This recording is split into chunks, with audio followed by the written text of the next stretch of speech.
Nathan, c'est un garçon de 11 ans. Il est atteint d'une maladie neurologique rare qui le handicape lourdement.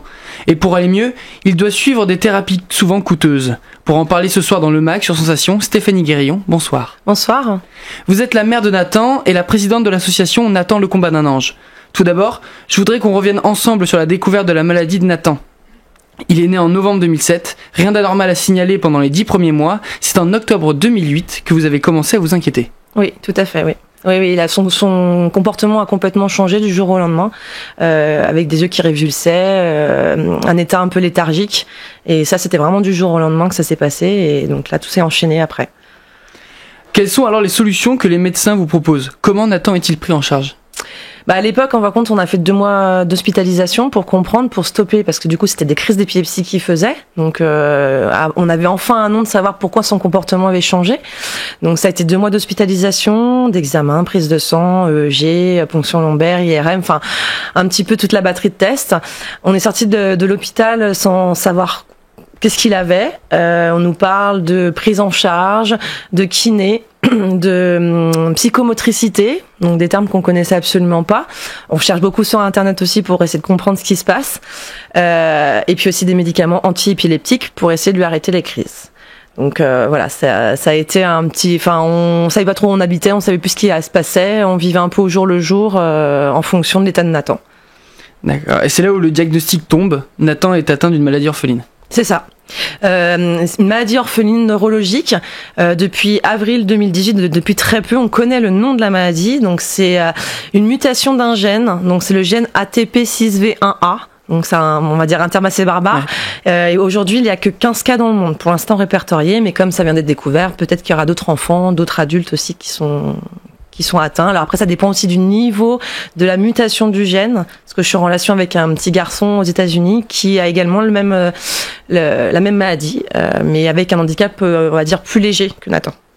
Et de quoi s'agit-il exactement, cette mutation de gène ? Alors c'est plutôt les conséquences. On va dire c'est un accident génétique au moment de sa conception. Donc il y a retard psychomoteur, crise d'épilepsie.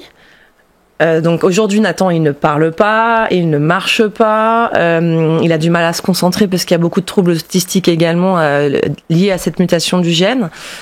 Il n'est pas autonome du tout au quotidien, c'est-à-dire que pour l'habiller, pour qu'il mange, pour le stimuler, enfin voilà, il faut en permanence savoir quelqu'un à côté de lui pour pouvoir réaliser tous les gestes au quotidien. Et savez-vous combien d'autres enfants sont atteints ? Vous nous avez parlé tout à l'heure d'un enfant. Oui, pour l'instant, il y a 15 cas. Au départ, c'était 4 cas. Oui. Après, ils ont trouvé, dans la deuxième phase de recherche, ils ont trouvé Nathan, donc on fait partie des 15. Mais peut-être que d'ici un an, il y aura peut-être 1000 cas dans le monde, on ne sait pas. Voilà. Très bien. Comment réagissez-vous ? Qu'est-ce que vous ressentez alors ?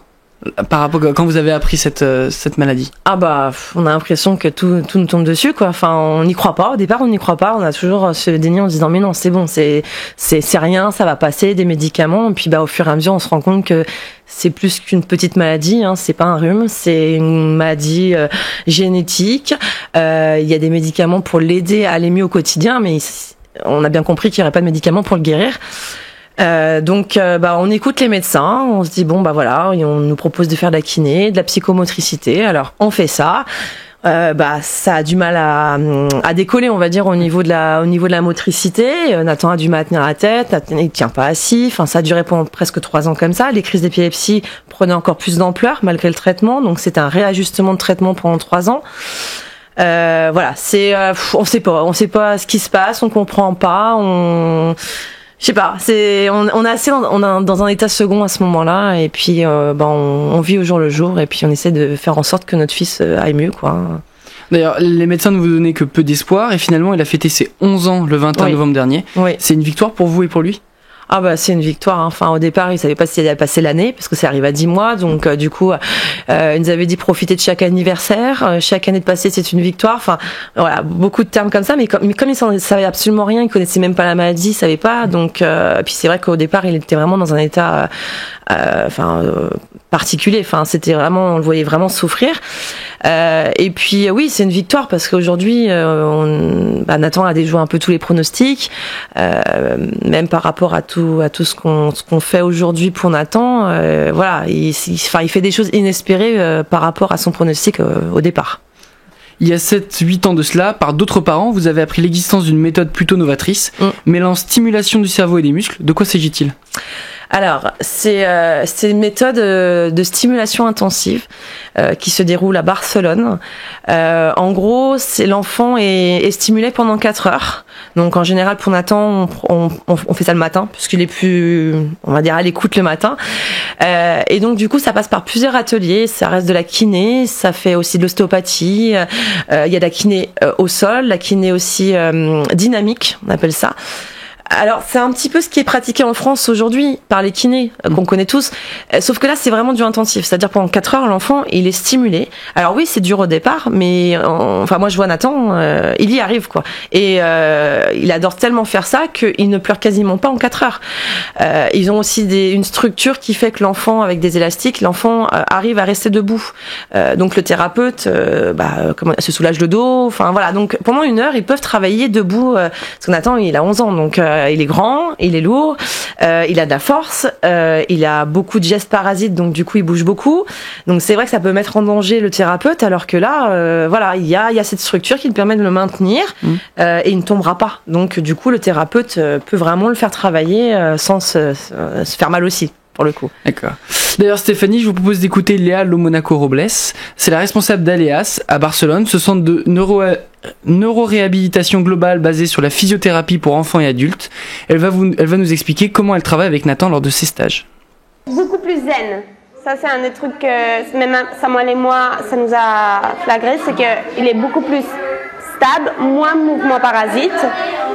Énergétiquement, moi, je le sens beaucoup plus posé. Je pense aussi que ça aide à que les mouvements parasites qu'il a soient encore diminués et très à l'interaction. Alors ça c'est un plaisir parce que ça nous permet de rentrer beaucoup plus dans le travail ce qu'on veut faire et plus vite. Aujourd'hui, on a travaillé surtout au niveau de ses jambes. On a repéré des réflexes primitifs qui sont un peu présents sur Nathan, surtout au niveau des pieds. Il n'y a pas beaucoup d'intégration des pieds par rapport à Nathan et ça, c'est important pour nous pour après les stations debout et des stations plus supérieures.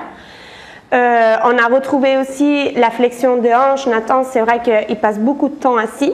C'est-à-dire que la flexion de hanche fait que la verticalisation soit encore plus dure.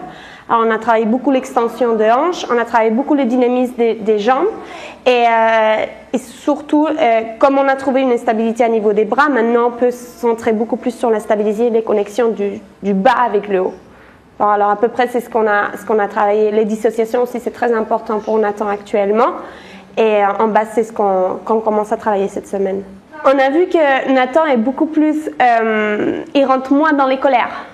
Tu veux, et beaucoup plus, il accepte beaucoup plus. Je pense que si, il y a la relation qu'on a avec lui, que ça fait longtemps qu'il nous connaît, il connaît le lieu, l'énergie qu'il y a ici. Et je pense que le fait qu'il nous connaisse, ça fait que quand on dit stop, c'est stop. Et quand on veut quelque chose de lui, il sait vraiment comment on fait. Non? Le contact tactile avec Nathan, c'est très important. Moi, je travaille beaucoup avec des sons pareils que lui. Quand on joue, ça nous fait marrer des fois, non? Parce que tu rentres vraiment dans un boucle de et c'est bien parce qu'en fait, tu trouves une petite communication qu'avant, c'était carrément impossible. Et en gros, c'est ce qu'on travaille. Et vraiment, moi, je trouve que cet intensif-là, c'est où Nathan est beaucoup plus calme et que vraiment, on peut rentrer beaucoup plus facilement. Vous en parliez, Léa l'a aussi évoqué, grâce au stage, Nathan tient désormais assis, se déplace sur les fesses et peut même tenir debout quelques secondes. Sauf que ce sont des stages qui coûtent cher et qui ne sont pas financés par le système de santé français. Pourquoi ? Parce que ça se passe à Barcelone et que ça peut être considéré comme des stages un petit peu forcing, on va dire. C'est pas dans la philosophie française de faire 4 heures de stimulation par jour et du coup voilà, c'est pas du tout pris en charge par la Sécu, la mutuelle, enfin tous les organismes qu'on peut avoir en France. Donc la globalité du stage doit être financée par les parents, par une association, enfin voilà. D'où l'intérêt pour vous de réaliser des événements pour récolter des fonds. Merci Stéphanie Guérillon d'avoir été avec nous dans le MAG sur Sensation. Pour en savoir plus sur votre association, un site internet nathanlecombatdunange.fr, la page Facebook. Et puis vous pouvez revoir ou réécouter cette émission sur notre site et notre appli Radio Sensation. Merci.